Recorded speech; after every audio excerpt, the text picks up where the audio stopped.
I'm Katrisha Waldridge, City Commissioner and Mayor ProTem of Frankfort, Kentucky, and you're watching Call It How You See It TV.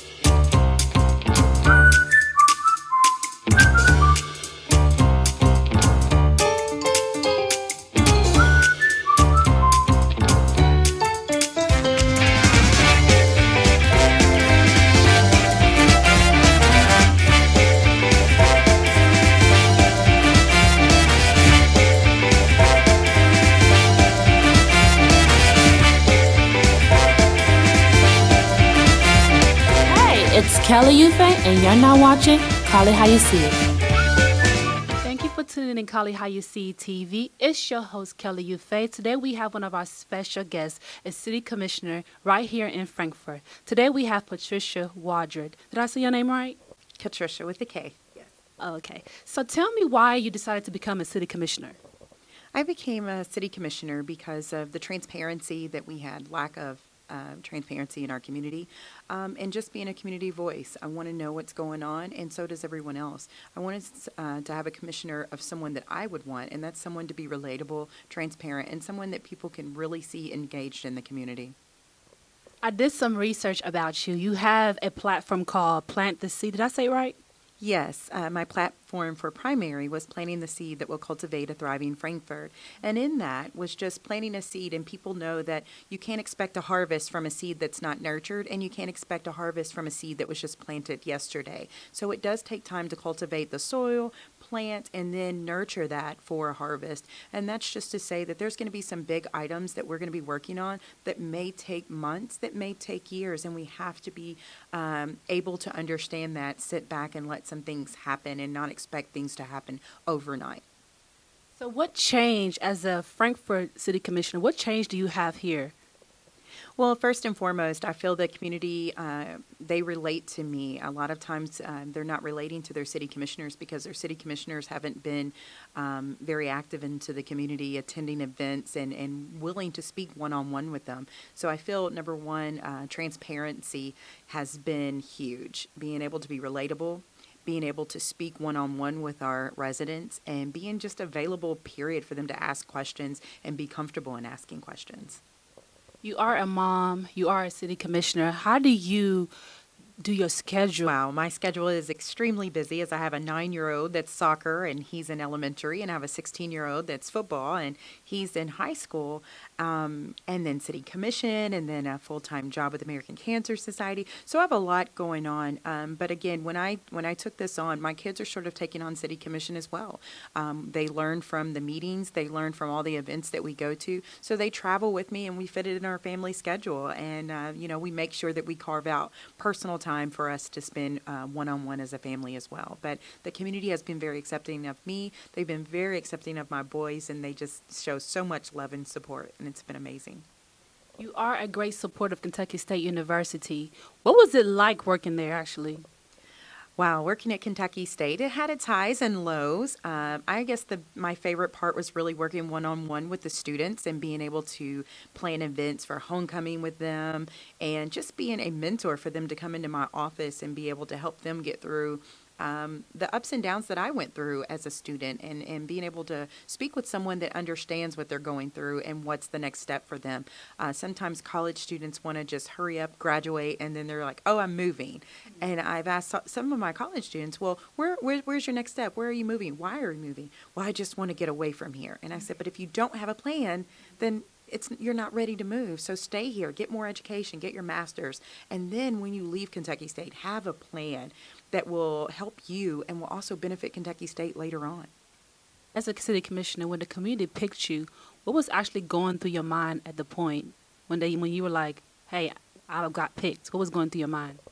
Wow, it was very overwhelming, as in the primary out of 12, they chose the top 8, and I came in number 7. So I was sort of at the bottom of the list, and it was like, I took that as a challenge. I have to get to know my community. I have to be out there, and I want to be in the top 4, and I have a lot of work to do. And that's exactly what I did. I worked every single day, day up and day out, to make sure that I was going to be in that top 4 and just communicating with the residents. And so the night as the votes were coming in, I knew that I was in number one place for the empty ballots that came in from mail-in ballots. So that was exciting.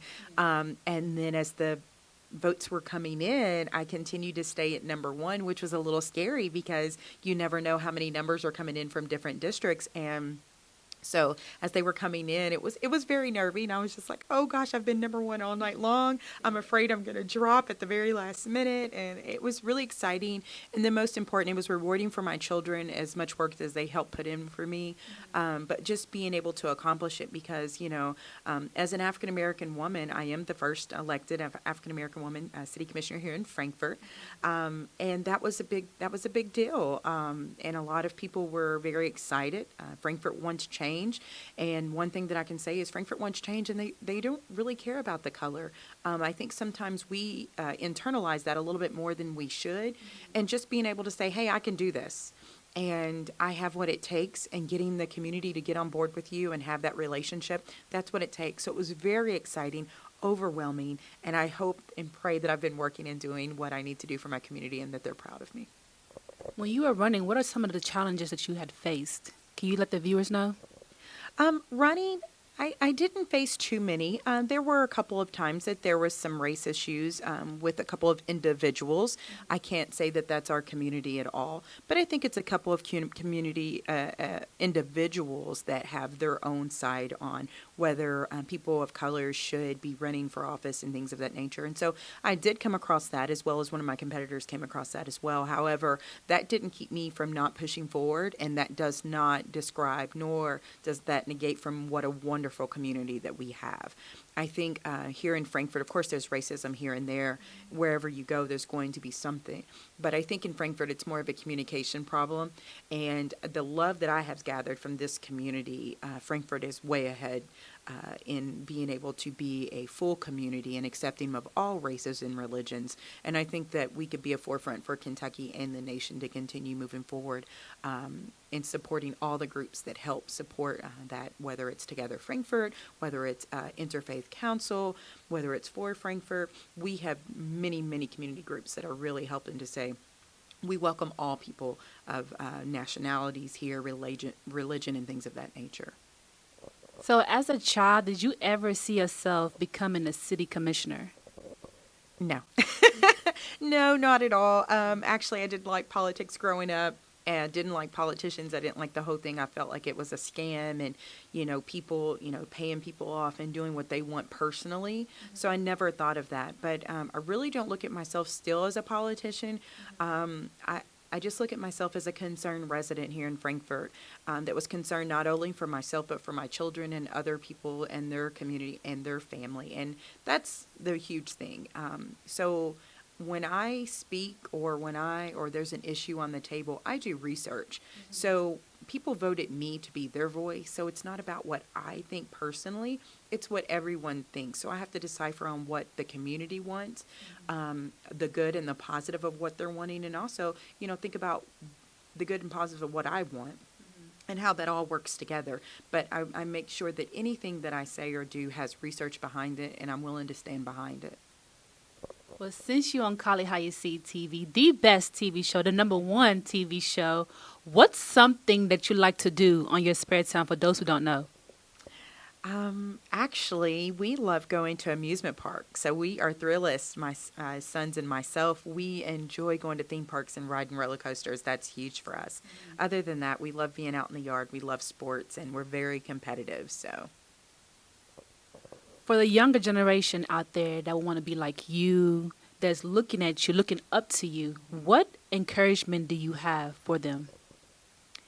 My encouragement is never let any barriers that people speak against you hold you back, ever.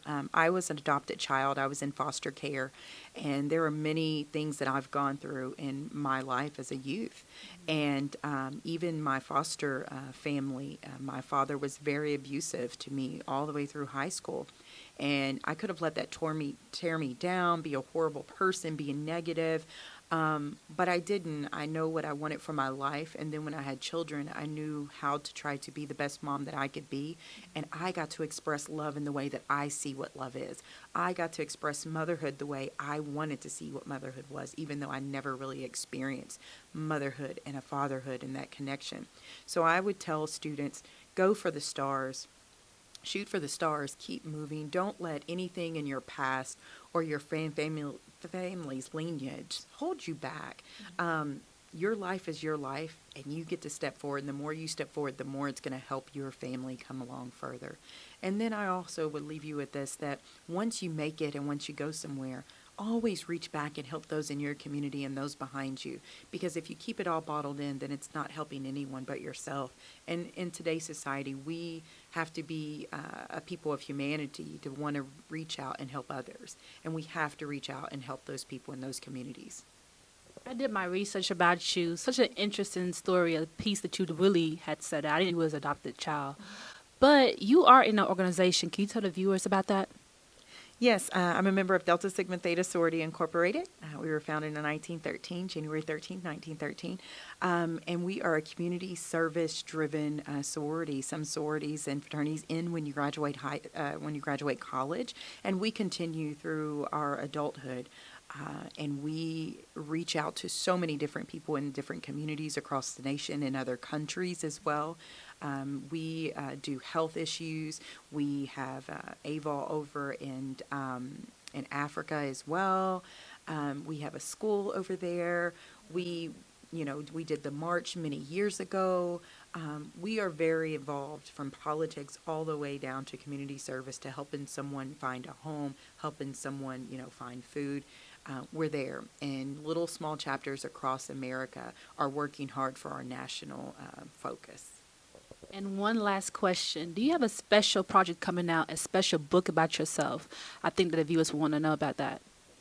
I do not at this time. I am thinking of working on a book, as I had several friends say, wow, you just have a great story. You should write about it. And so I am taking that in consideration now. So maybe in the near future, possibly.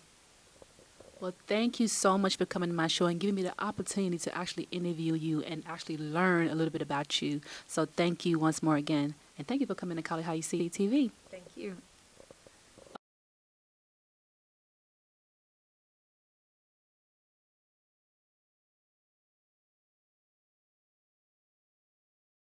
To stay updated with Cali How You See It, like, subscribe, or click the link below.